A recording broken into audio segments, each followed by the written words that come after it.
Welcome back, underdogs, misfits, and little lunatics.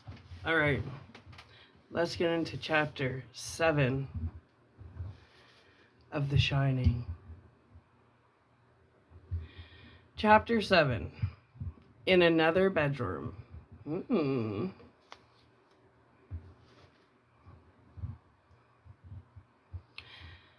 Danny awoke with the booming still loud in his ears, and the drunk, savagely pettyish voice crying hoarsely, "Come out here and take your medicine. I'll find you. I'll find you." But now the booming was only his racing heart, and the only voice in the night was the far-away sound of a police siren. He lay in bed motionlessly, looking up at the wind-stirred shadows of the leaves on his bedroom ceiling. They twined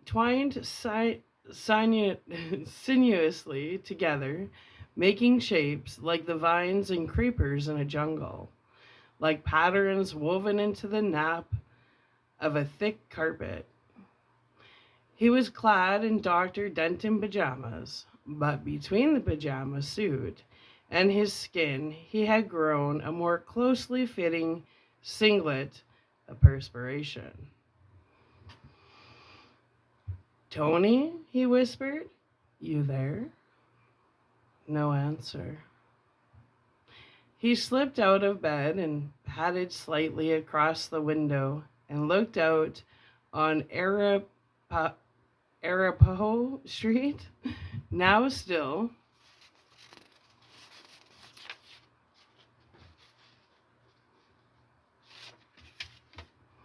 and silent. It was 2 in the morning. There was nothing out there but empty sidewalks drifted with fallen leaves, parked cars, and the long-necked streetlight on the corner across from the Cliff Bryce gas station, which is hooded top and motionless stance. The streetlight looked like a monster in a space show. He looked up the street both ways, straining his eyes for Tony's slight, beckoning form, but there was no one there. The wind sighed through the trees, and the fallen leaves rattled up the deserted walks and around the hubcaps of parked cars. It was a faint and sorrowful sound, and the boy thought that he might be the only one in Boulder awake enough to hear it, the only human being at least. There was no way of knowing what else might be out in the night, slinking hungrily through the shadows, watching and scenting the breeze. "I'll find you. I'll find you." "Tony?" he whispered again, but without much hope. Only the wind spoke back, gusting more strongly this time, scattering leaves across the sloping roof below his window. Some of them slipped into the rain gutter and came to the rest there like tired dancers. "Danny, Danny." He started at the sound of that familiar voice and craned out the window, his small hands on the sill. With the sound of Tony's voice, the whole night seemed to have come silently and secretly alive, whispering even when the wind quieted again and the leaves were still and the shadows had stopped moving. He thought he saw a darker shadow standing by the bus stop, a block down, but it was hard to tell if it was a real thing or an eye trick. "Don't go, Danny."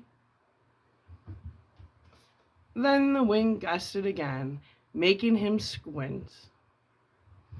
And the